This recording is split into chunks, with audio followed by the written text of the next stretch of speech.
And hi there, everybody. This is Linda Bennett, your spiritual counselor for Psychic Host and Metaphysically Speaking. You can find us on the web. Check metaspeak.com, and then for Facebook and YouTube, type in Linda Bennett, Metaphysically Speaking.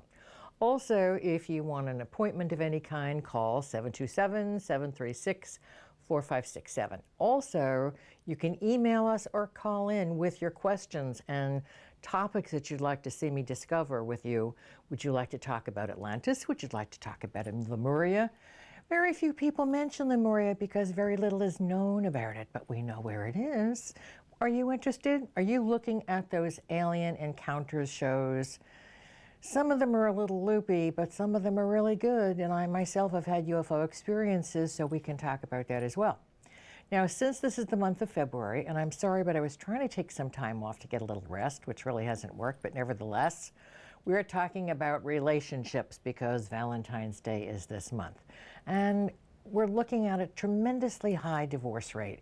Some statistics say 49%, some statistics say 54% of marriages break up. We're going to talk about why.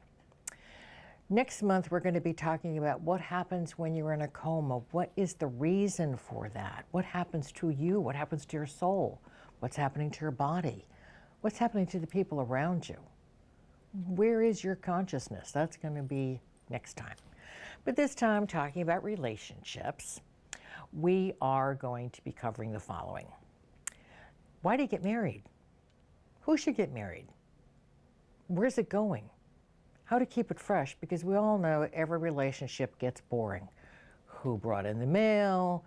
Who took care of the bills? Did you pick the dog up? Did you pick up the cat from the vet? Who changed the linens?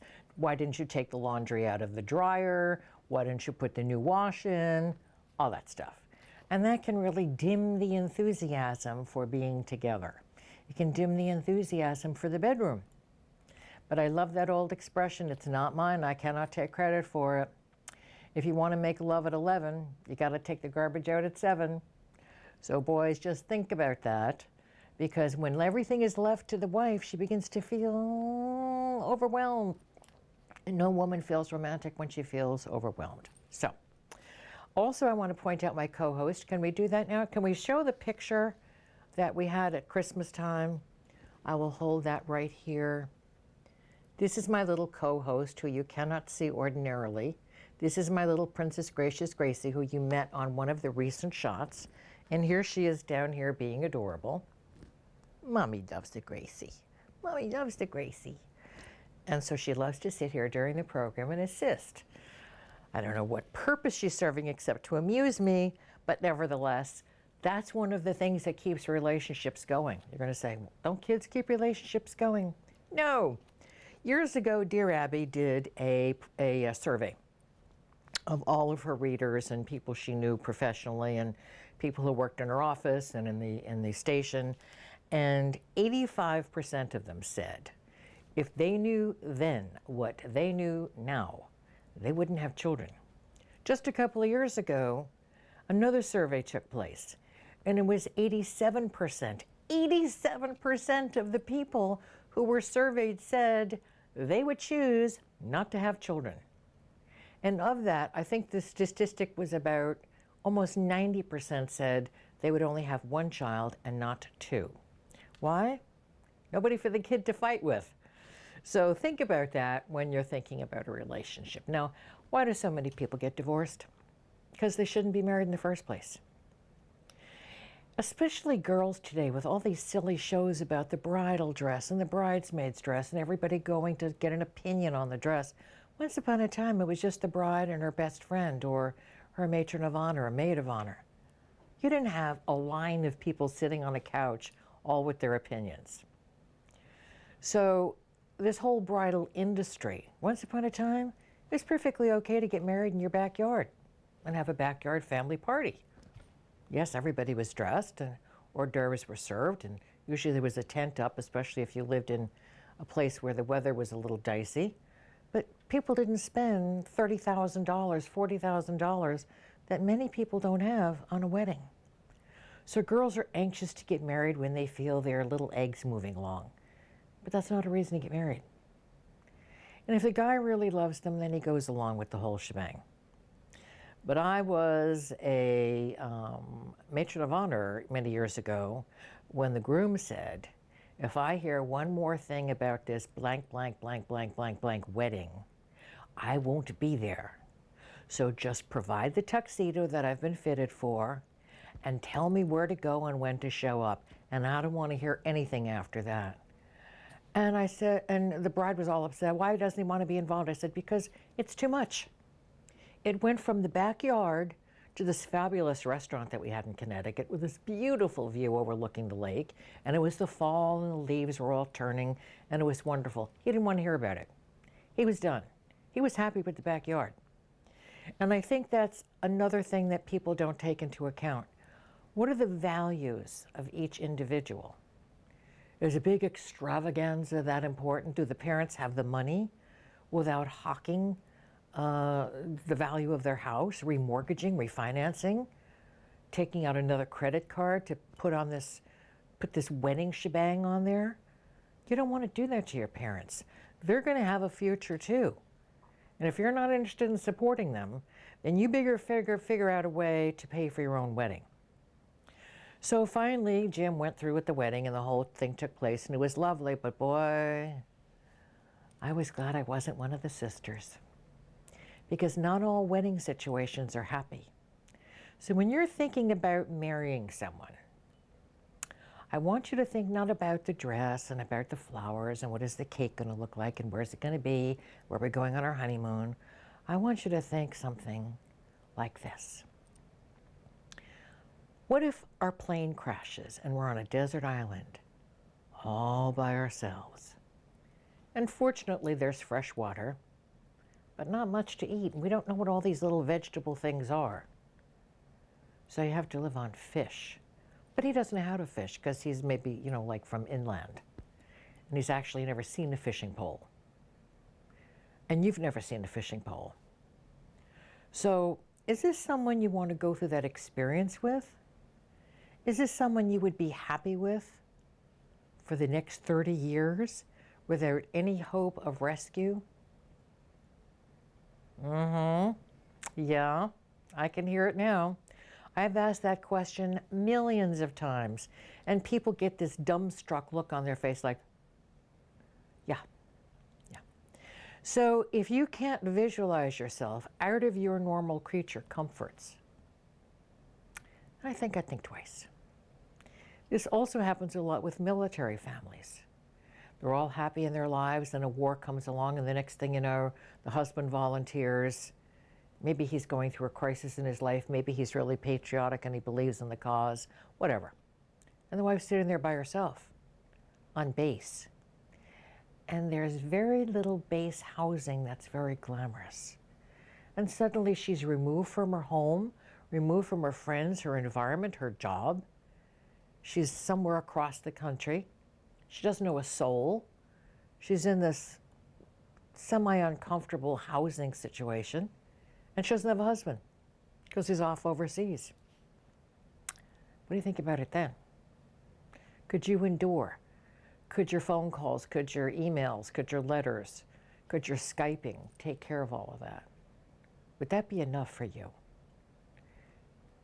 Men come home changed, and so do women come home changed from the service. Some tragically. Some are just jittery for months or maybe a couple of years and they need counseling. But they want to maintain the home life. That's a lucky situation. Other situations aren't quite so lucky. So think to yourself, is this someone I would want to stick through for thick and thin? Is this someone, a quality individual, who would do the same for me? If you would do it for that person, but you know that person would not stick around for you, then don't get married. Run for your life. It's one of the situations that happens with women who get mastectomies.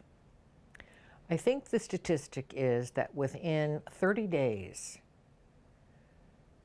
30% of the men leave. Within 6 months, half of who's left leave. And within a year, the rest leave, with very few stay-behinds to take care of the wife. My dear friend Mary, who's in the astral world now, her husband Jeff treated her amazingly. That's not usually the case, sadly. So is this someone who would stick with you if you broke a leg and it wasn't healing right and you had to go back for surgeries and you had to be carried around? And no? Well, that's not someone you want to marry. Now you're saying to me, Linda, you're thinning out the pool. I know. But if you do get married, you're going to be happier. Here's another question. You ready? I ask this mostly of women, but I also have asked it of men.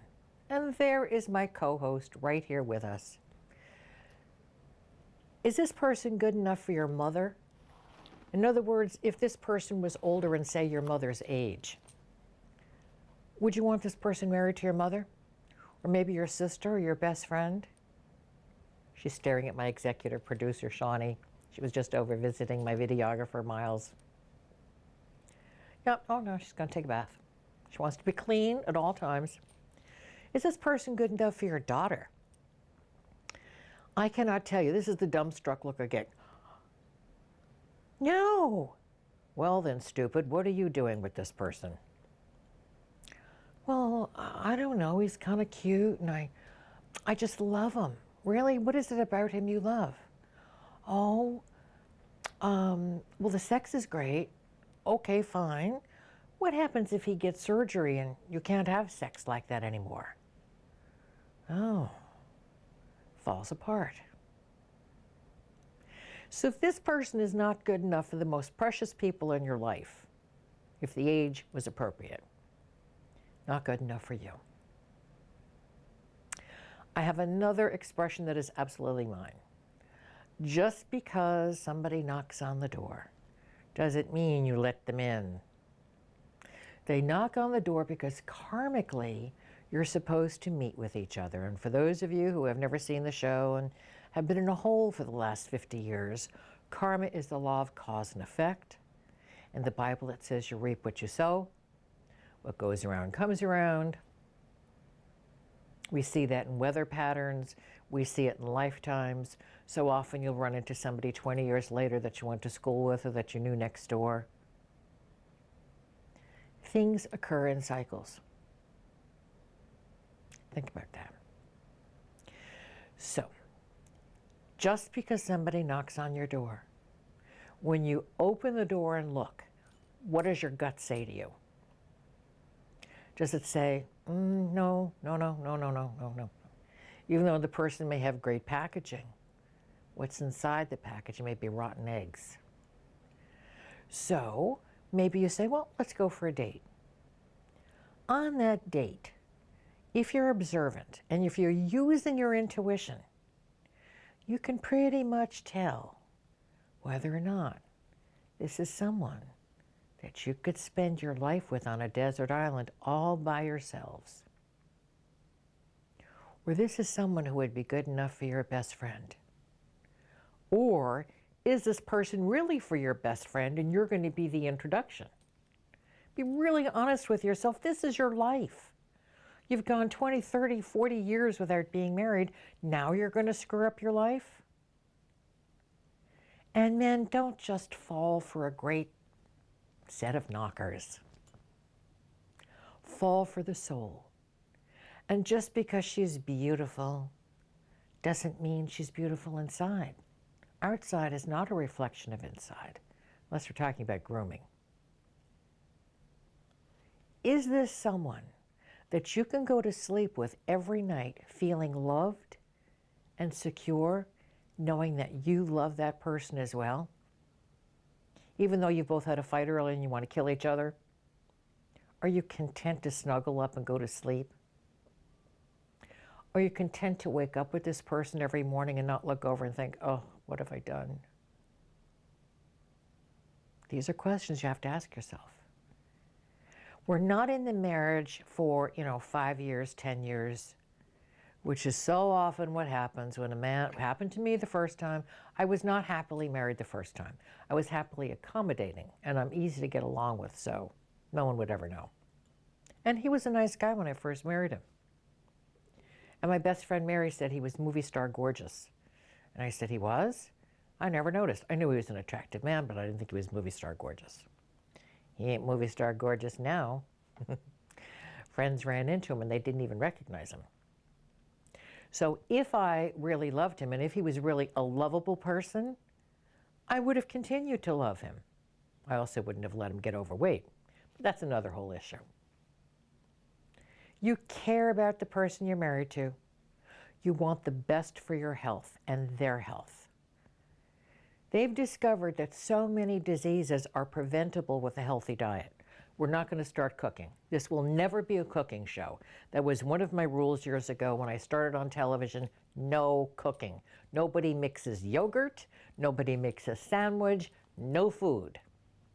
There are enough websites and good cooking books that you can go out there and learn from. And if you're a vegetarian, and my prayer is, before I die, let everybody on the planet be a vegetarian. And don't let any idiot doctor tell you, oh, you have to eat meat. Because there are entire continents with people who don't eat meat. Yeah.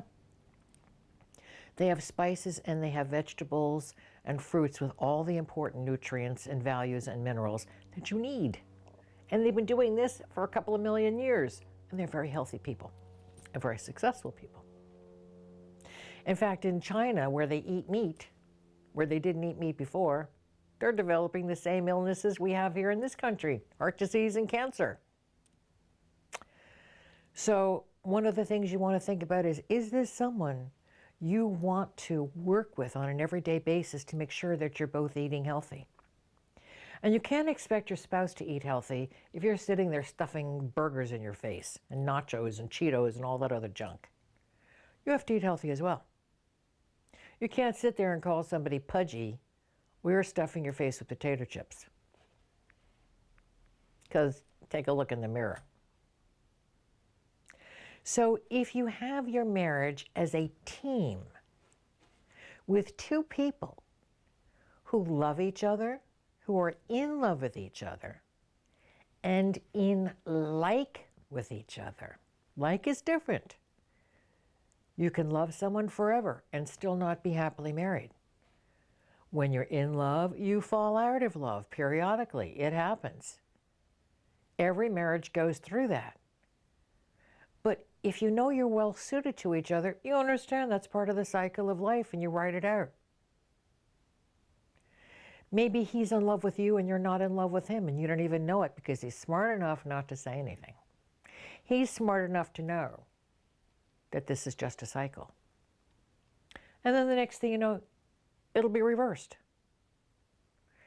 The tragedy is when you're both going through it at the same time. Maybe there have been family crises, maybe there have been financial difficulties, maybe an upheaval and you've had to move, and you both slowly think, what have I done? That's when the trouble comes. A relationship breaks up when it really shouldn't. That's why Gracie's scratching on her scratching post, of course, to get attention. Get up here. So the idea is that have open communication. Even if you say, I don't really like you today, I think what you've done all day long has been really miserable. And this is why it's been selfish, it's been self-centered, it's been rude, it's been whatever. And he says, well, I don't like what you did the other day. And she'll say, well, what are you talking about? Well, when you and your mother dominated the conversation at dinner. And you know what she might say? I didn't like it either. I was waiting for you to jump in. So keep that communication open. Don't be afraid of saying things to each other. Timing is important, but sometimes respond instantaneously because an hour later it won't mean anything. You'll forget half of what you were going to say. He'll forget the whole thing. And you'll be having an argument about something that nobody really understands. So think about that. Can you talk to each other? When you like each other, you'll endure the inner narrative of love. And you have to respect each other. Not just like. Respect is different. If you admire that person, if you admire that person's standards, if you admire the way that person conducts himself or herself, if you admire how he or she handles other people, handles children, handles pets, handles the job, handles neighbors, you have a respect that will endure. Even when all the excitement of passion dies down for a while, you'll really want to stay together, because you'll say to yourself, can I envision myself with anyone else? Do I want to wake up next to anybody else? Do I want to brush my teeth in the same sink, hitting fannies back and forth because you're hogging the sink with anybody else? That's something to think about that. Think about that. Is there anyone else you want to look at in the mirror when you're brushing your teeth and your hair is all like this? Not so glamorous. When you live with each other, a little bit of the glamour dies down, which is why many wealthy people have separate bedrooms. Even today, they have separate bedrooms, because they don't want to be seen with puffy eyes or baggy this or baggy that, and they think it keeps the mystery. Think about that. Here's something else that'll kill mystery. I know it's very fashionable and has been fashionable for years to have the husband in the birthing room when the baby's born. I think, what's the new wife's name? Donald Trump's new wife, Merlani or something like that. She said, out, and he didn't want to go in. There's nothing glamorous about watching a woman give birth. What about over the shoulder? Just like... He can be over the shoulder outside looking in a glass door, as far as I'm concerned. Giving birth is very rough. Other things can happen while you're giving birth. And also, they may have to do an emergency cesarean, and then the husband goes hysterical. I would say, have a viewing room, have a viewing window, so you can see from the top, and then the baby comes out, and the doctor holds up the child, everybody's happy. And the guy didn't have to smell the blood or anything else, because blood comes out with the baby, can you imagine? The kid's in the ammoniac sac. And so therefore, I would, if I were you, think about not having your husband in the birthing room. That'll kill the romance. Here's another thing you want to be careful of. Do you have the same life standards? Do you drink? And one person doesn't, one person does. That was a mistake I made, because you cannot change anyone. If I could have t-shirts made and skywriting, I would say you cannot change anyone but yourself. If someone says, oh, I'll give up drinking when we're married, no, they won't. They simply will not. You married them when they drank. And women who say, oh, he's always in the bar. Where did you meet him? In the bar. Well, what do you expect now? That's his life. He's in the bar now because he was in the bar before, and he's comfortable with that. If you want somebody who doesn't smoke, they're not going to give up smoking, probably.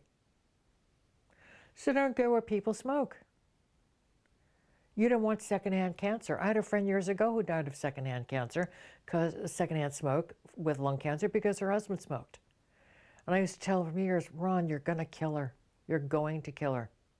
Well, P.S., years later I met the second wife, younger, blonde, and he didn't smoke. And he didn't drink, because she wouldn't tolerate it. So she said, when you finish giving that up, you let me know. And he did, and he was happy, and they were happily married. Now, my executive producer, Shawnee, is holding up, because I'm supposed to say that you will find us on the web on Metaspeak.com. We're on Blog Talk Radio. We're on television. Check your local listings. And you type in Metaspeak.com, and then when you go on Facebook, you type in Linda Bennett, Metaphysically Speaking. And YouTube, the same thing? Okay, YouTube, the same thing. And if you want a consultation, you can call my office at 727-736-4567. If you want to give us show ideas, if you have questions, like a lot of these questions I formulated over the years by counseling people, and I also do couples counseling. And I find that, here's my rule for couples counseling. I'll counsel one first. If I determine that the relationship is worth salvaging, I'll do couples counseling. If I say to you, there's no hope here, but I feel like working it out together in a peaceful, organized way, and making a list and bringing that to your attorney so you're not spending a fortune at the attorney's office, sorry attorneys, so that the money goes to you and the resources go to you and the family instead of an attorney. I have done many of those as well. But you have to be honest with yourself. and you have to say, what do I want for my life? It shouldn't be starter wife. I really hate that expression. Well, I'll live with her because, I'll marry her because she's smart, she's important. I basically built my first husband's career from the very beginning to the very end, getting him his dream executive position, which I told him he really wasn't going to want once he got there. But he took the chance, and he really didn't want it once he got there. But he had already left with his girlfriend because he deserved a girlfriend. And I thought he didn't. And then when he wanted to come back, I said no. 5 times. 5 times he canceled the divorce. Then I threatened to fly to Mexico, which I had sworn I would never do again, and get a Mexican divorce and get back on the next plane.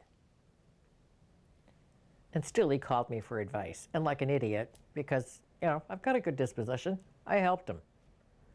Then one day I said, I'm done. And I moved on. Except a year later, he contacted friends who said, you're not going to believe this. Guess who called and wants to get back together? I said, don't even mention his name. I was done. He developed a different set of values than I did. He thought it was okay just to show up, you know, shower, change, go to sleep, get up and play golf at 4 o'clock in the morning, come home and be tired, have dinner, go to bed early because he had to get up and play golf the next morning. No, that wasn't working for me anymore. So you say to yourself, how was this person raised? What are the situations this person has involved himself, herself in? If you have someone who's a social gadfly and just has to be seen everywhere, at every opening, every show, every movie, but you're not a gadfly, you don't want to run out all the time. You want to run out sometimes and see gallery openings or new movies or whatever's happening wherever you happen to live. I used to love museums. I've seen just about every museum down here, and I'm done. I'd love to be home for 3 weeks and go to New York City and look at all the museums. I used to go to the museum once or twice a week because I lived right next to, about a block away from Museum of Modern Art. And they had a wonderful atrium with a cafeteria, and you quick have your lunch and you go see what the latest exhibit was. I just love that. So if you're the kind of person who loves the arts, maybe loves the sciences, goes to all different, say the planetarium, and goes to all different exhibitions about the planets and about stars and about UFOs, but your spouse doesn't want to do that. Your spouse only wants to sit home and watch football games. My suggestion is look elsewhere. Because if that's his interest now, if that's his programming, like it was with my first husband, he was in Pee Wee football, which we know, which I said to him, look, the aches and pains are because you were playing football at 5 and your bones weren't fully developed. Now a lot of parents are pulling their kids out of children's sports and letting them get in when they're in 14 and 15 years old. Of course, the professional scouts aren't happy because they say, got to train them from when they're young. Well, you don't. And you don't get to ruin their bodies. So if you've got someone who all he wants to do is involve himself in sports, if you're not involved in sports, the only couple I ever heard of that was happily married that had totally divergent interests was Joanne Woodward and Paul Newman. He was interested in racing, he was interested in sports, she was interested in the arts. But what kept them together, aside from loving each other and being in love, is they're the same values. They knew what was important. And they knew one of the secrets of a good marriage, which is that you are a team. Every time I hear some idiot woman say, my children come first, I say, well, he's got a girlfriend, or he's going to have to get one, and I wouldn't blame him. No, the kids don't come first. The unit, the couple, comes first. The husband and wife are a team. Remember how I like to say one God, female aspect, male aspect, one God? Marriage is a duplication of the creative force, whatever you want to call it. God, the light, the force, the being, the consciousness, doesn't matter. It has a dual aspect. The seed is the male, the female side is the cup, the grail. the receiving the womb that receives with the egg that receives the sperm, nurtures it, grows it, and gives birth. Male, female, one God. That is what marriage is all about.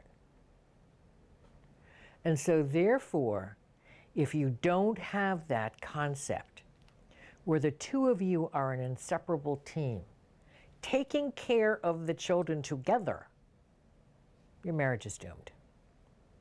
He always feels third best or fourth best, regardless of how many kids you have. Then usually one of the mothers gets involved, and then he goes further down the totem pole. So if you're not willing to be a team, and there are biological reasons why women think that they have to put the child first. They're tiny little things, they're helpless. Well, kittens and puppies are helpless too, but with enough nurturing from one person or two people if you're married, the kitten and puppy do great. Your kids will do great. If they know you are a unit, they'll feel safe and happy. If mommy's going in one direction, daddy's going another, kids are going, where do I fit in? Who should I go to? Who's going to take care of me? And they usually side with the person they feel is most stable. And that may not be the person who wants them the most. So by splitting yourselves apart, making the children first, you're breaking up your marriage. You have to be a team. Which brings up another point. What about the in-laws? Both sides. Females are always accused of having miserable mother-in-law situation. But I got to tell you, there are just as many men who have invasive in-laws. Their parents are people who feel like showing up. That was another problem with my first marriage. Bing bong, 10 o'clock at night. Leaping out of bed, leaping up out of the couch, going to the door as his mother, I brought some cannolis. Oh, that didn't work. I gave him 2 different tries to fix it. On the 3rd try, I said, Anne, come on in, have some coffee, but next time, call.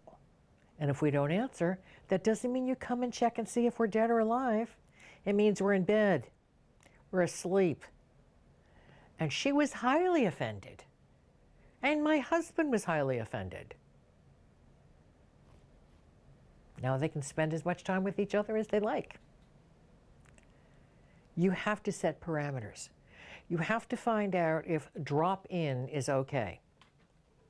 I can count on one hand the amount of times I've dropped in on someone.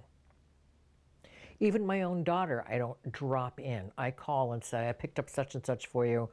Is it okay to bring it over now? And she does the same thing to me. Somebody could be in the tub.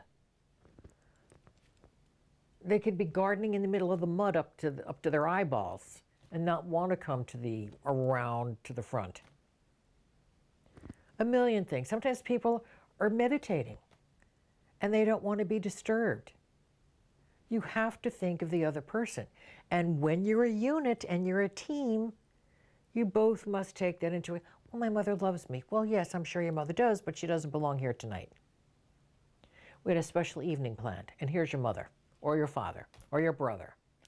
And the siblings are another problem. How about the sibling that comes to spend overnight, at least stays on the couch for the next 6 months? Because nobody wants to hurt his feelings. He doesn't mind hurting your feelings. Think about it. He doesn't mind hurting your feelings. He doesn't mind invading your life. He doesn't mind smelling up your couch. It's convenient for him. It works for him. So set the parameters. Make sure each side of each family is willing to compromise or move away. Make at least a 5-hour drive so they're not going to hop in the car every day. You have to understand that a marriage is really a group relationship, whether you want it to be or not. Because you bring with you people who are in your life. My cousins have been my cousins by marriage, but they were my cousins before they even got married. And we're still together after these last 10,000 years. Because I love them, we get along, and I know through the Irish side of the family we're related. We're from the same county. What are the chances of not being related? So therefore, you bring with you people you love. If I suddenly won the lottery, I would bring people I love with me, including Gracie. Gracie would come too. But you bring people with you who you want to spend your life with. And if you don't want to spend your life with your brother-in-law, then you don't answer the door. And if he's got a key, you call the locksmith and you have the cylinder replaced. You don't need the whole lock changed. You have the cylinder replaced. And you get a good storm door, and that locks too. So therefore, if that doesn't give them the hint, a good sit-down talk and conversation is going to give them the hint. You put on your brother. Yeah, well, go have a life. You help each other out in emergencies, of course. But you don't sacrifice your life and include somebody else in your marriage. That's not going to work. We're talking about values. What does that other person think about being faithful? A lot of men say that they're faithful. What's the new expression, down low? They're having homosexual relationships with guys. Low down. Low down. Well, it was, I had the right words. Down Just low. You're right, you're right. Down low? Down low. Is it down low? It's on the Okay. down low. So they're having a homosexual relationship with guys or hookers, and then they're coming home to you freshly showered and shaved, and you think, oh, he doesn't even look great after the end of the day. Yeah, you know why?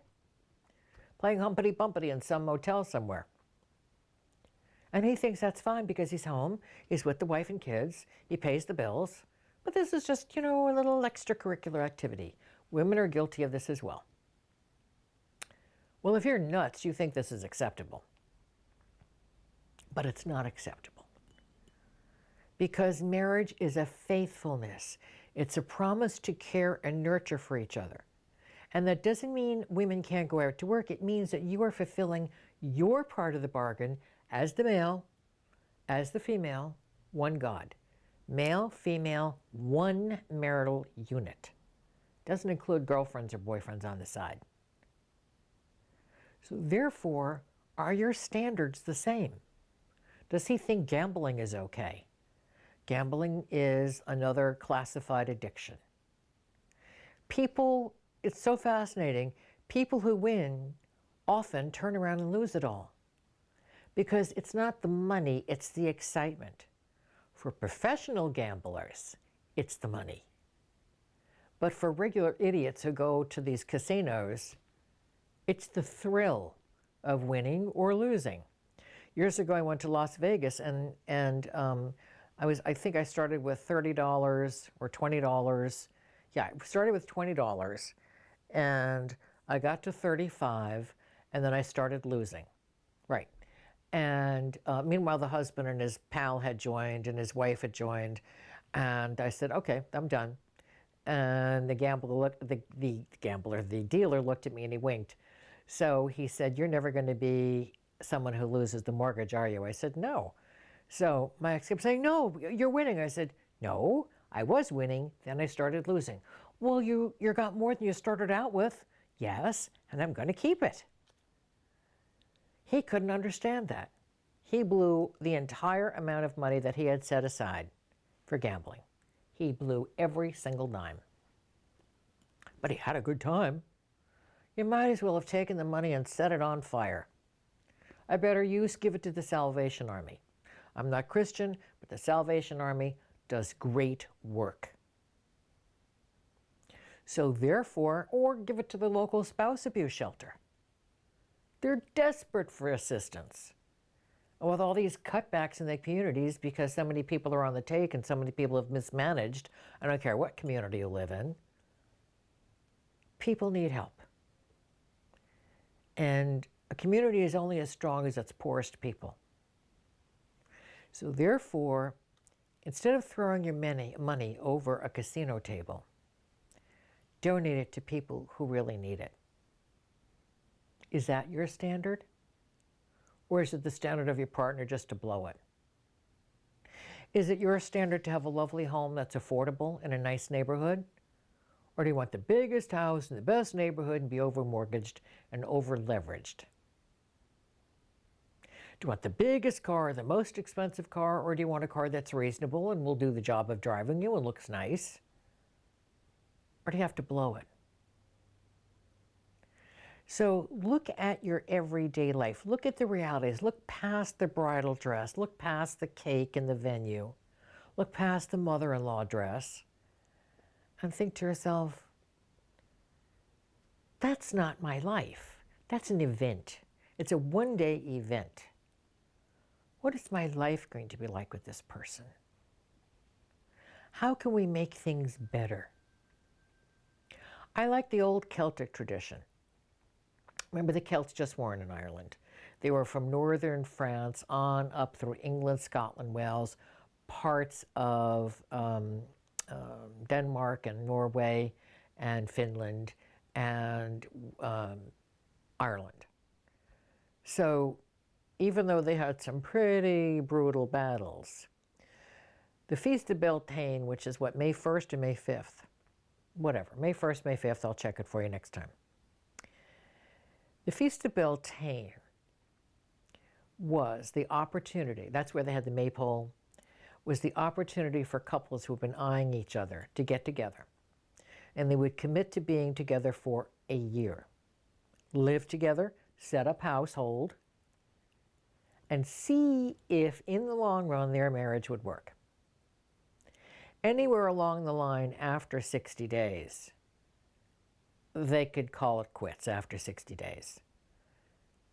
Because maybe she came from a family of all girls, he came from a family of all boys, they weren't considerate of each other, they had to learn to live together, the family counseled both of them, the shaman, priest or priestess, counseled them, and after 60 days, or if there was any violence, which was not tolerated, then they split. And then the following Beltane, they made the official split. And then people could pick another partner. The reason for this is very practical. They didn't like divorces. They didn't like breaking up a marriage. So they figured if you could live together for the first year, you had a pretty good chance of survival. I like that idea. I think it's a really good idea. A lot of Polynesian islands have that idea as well. You live together, usually it's the solstice or the equinoxes, but it's usually the summer solstice that you get a joining together, you pick your partner, you see how things work, and then you make the decision. And you don't bring children into the world, because there was birth control earlier than you think. So people did have a choice.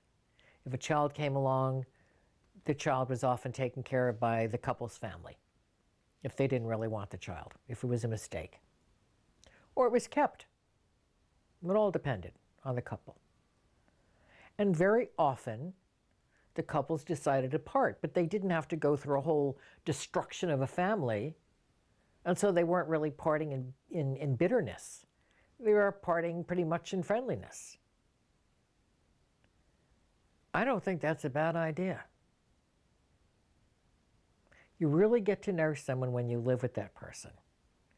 But sadly, in this culture, oftentimes when people live together, they think, well, why bother to get married? What is that expression, when you get the milk, why buy the cow? When you get the milk for free? It's not a pleasant expression, but it certainly has a meaning. So when you are thinking of marrying, don't just think of the wedding day. Think of your life. And both of you have these open discussions. Don't have this all by yourself. Have these open discussions together. And don't say, well, if I say something now, he might not love me.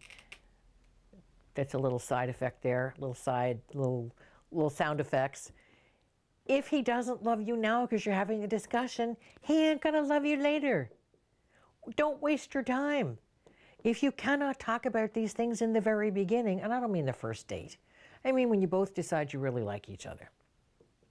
But meanwhile, as you're dating, you can be finding out what the standards are. Is every date at the football stadium? That's a good hint. Is every date at the museum or the ballet? That's a good hint. If you don't want somebody to be a boozer or a druggie, don't go where those things happen. And then be shocked when they do after you're married. and the person isn't there for the child. And I'm not just blaming men. There are plenty of women who are boozers and druggies. And I personally do not feel that alcoholism and drug abuse are addictions that should be covered. They're not diseases. They are addictions. They're not diseases. They should not be covered by insurance. But the reason they're covered by insurance is because the medical community got together and said, let's declare it a disease and then they'll be covered and we can take care of them and open these big centers. If these big centers were such a success, they'd work the first 2 or 3 times the person went in. What did Charlie Sheen go 27 times? 27 times? It's not a spa, it's a rehab center. So if somebody is a drinker, a smoker, a druggie, and that's not your style, run the other way. And by the way, those things not only deteriorate the eggs, they deteriorate sperm. So you can't be shocked when the child is born with below normal or below average IQ and needs special help, because you guys did it together. If you are not a Christian, I wanted to talk about religion. Because you said you were not a Christian. Yes, I'm not a Christian, I'm a yogi. Good ears. That's why I have my executive producer. She doesn't miss a trick. A yogi is someone who goes to God in all different ways. I can go to God sitting quietly in my yard. I have little statues of Buddha and Avalokitesvara. I've got a Mary special little garden area. I've got St. Francis of Assisi outside there in the door. I've got Buddhas and Avalokitesvaras in different places. I've got angels. I've got dragons. Every place in my yard has a special meaning. It's set up with feng shui, which is the Chinese art of understanding, which we'll talk about the year of the horse in a minute. It's the Chinese understanding of how energy flows. Do you ever go somewhere and just doesn't, you want to move that couch, you want to move the chair, and you think the room would be so much better? That's feng shui. It's blocking. Something's being blocked. You open it up and the room feels larger and it feels easier to breathe. That's feng shui. And you can also set it up just because it feels good, which is also feng shui. Make your home and your yard, if you have a yard, comfortable, inviting, lovely, and if you don't agree on colors, you got a problem. If I lived in an all-white house, I'd be in a sanitarium because it would make me a crazy person. So a yogi goes to God in all ways. I can sit and meditate at the ocean. In fact, with all the noise and all the kids screaming, I could fall asleep under the umbrella by tuning into the sound of the waves and reciting the Hail Mary. I was raised Catholic, hated it, fought with the nuns and priests, and they were happy to see me go. I studied a bunch of different religions. The second religion I studied was Judaism. And I met with rabbis, I took lessons. I met with a lot of people who had been in the Holocaust when they were children. It's a very profound experience, the Holocaust. But then, oh my goodness, being hung and being torn to shreds. When were we all killed? Crusades? No, not the group. Well, yes, people were killed in the Crusades, but what was that in the 1400s, starting in the 1300s? And, I cannot think of the name of it. What was that called when everybody was tortured and put to death when they didn't agree with the Catholic Church? The Inquisition, which lasted for years and was all over the place, and they brought it to America.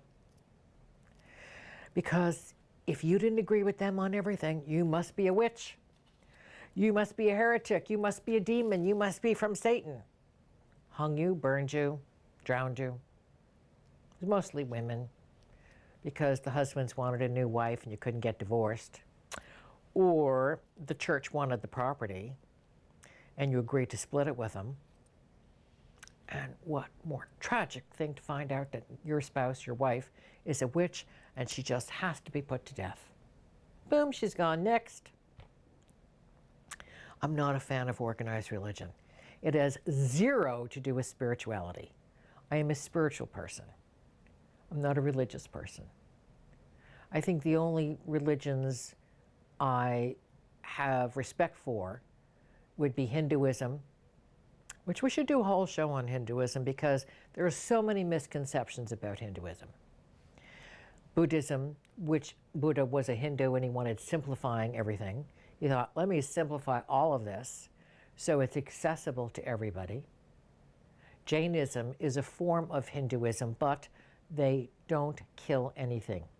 Even if a snake is biting them, they wish the snake well, and then they die. Because everything is a cycle. You're going to be reborn again. And the snake was just doing what snakes do. And there was no anti-venom when the religion started. I'm sure today they get an anti-venom shot if it's available. Huna, which is Hawaiian. A lot of the Native American religions understand the relationship between Mother Sky, Father Earth. Some say Mother Earth, Father Sky, but it's usually the opposite. So because they incorporate life and they don't differentiate between God over there somewhere on a cloud and us down here. I never made that differentiation either. I get more of a feeling of spirituality by looking at butterflies or watching the squirrels that are eating the seeds I put out for them. I get a feeling of being part of the entire universe. When I haul the garbage outside, I always look up. Despite the coyotes, which I have a big stick, despite the coyotes, I always look up at the sky. And I feel that's where we're from. We're from that giant essence. So that's what a yogi is. Yoga means yoked to God. We are part of the God force. If you're happy in your religion, but you understand that it's not the only thing in the universe, and God doesn't condemn you because you're not that religion. Think about this, people, just for a moment. Why would God create a religion, maybe, 2,000 years ago, and everybody who lived before and everybody who's living after and now and in the future who's not that religion, they're condemned to hell? Does that make any sense? No. Think about it. And there is life on other planets. What did they just say the other day on the news? That there were over 22 billion planets that they have discovered so far that they think are habitable by forms of life. Do you honestly think this is it in the universe? You want to think it's really important to be Christian or Jewish or Catholic or whatever? No, that's man-made. Spirituality is the understanding that we're all part of the same energy grid.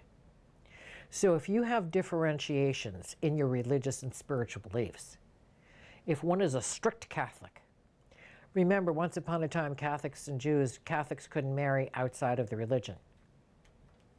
If you wanted to go to another church, you had to get permission from the priest. If you were Jewish, you couldn't marry outside the religion. That's not spiritual. But if somebody is rigid, you need to run, because they're going to try to convert you and make you into them, when really you're good enough as you are. I would rather deal with an atheist than someone who's a rigid religionist, because atheists are open to the possibility that there might be a God, but so many times they confuse religion with spirituality.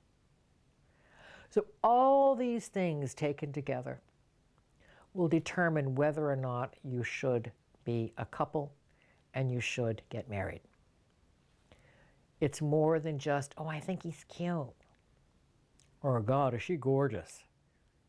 It has nothing to do with it. Because when you've taken a shower and your hair is wet and dripping in your face, you're not quite so glamorous. And everybody ages, and that initial glow disappears. But if that initial glow comes from within, it'll always be there. Now, we've got a couple more minutes, and I want to show you, this is the year of the horse in Chinese astrology. And this is a picture, I don't know if you can get this, I'll hold it up. This is a picture of Pegasus. Can you see it? And Pegasus is the winged horse. Now, Chinese don't have winged horses, but I happen to love Pegasus because he works with the Archangel Michael in healing. And so get a picture of a horse. I have a statue of a horse by the front door. I got a Pegasus for my vet clinic. And it's the wooden horse because the Chinese have air, earth, fire, And they take earth and they divide it into wood and metal. And they use colors. So the green color is the eastern part of it's the eastern direction. And that's health and well-being for yourself and for others and for the world. And it's the wooden element, which is grounding into earth and being stabilized. So every Chinese New Year, every 12 years is a different sign, and every 12 years it cycles back. This is the year of the horse. So it wouldn't kill you to take a horse and put it by the front door and say a prayer to God and the angels and ask for special blessings for your home and your life and your loved ones and the planet. Every night, I surround the planet with light and ask God and the angels to please intervene, please clean up the craziness, get rid of the wars, get rid of the nuclear weapons, bring the technology through that we already have to get rid of oil and coal and gas, which is destroying the planet. Let that technology flourish. Let the planet be safe and healthy and renewed. Otherwise, it ain't going to be here very long. The planet will survive in a damaged situation, but the powers that be in the universe will make sure that humans who have destroyed it will be gone. That doesn't mean your life is over. It means that life continues, but in different forms. And if you just open up your hearts and minds to God's universal truth, you're going to know that God and the angels are always with you. Stay with us.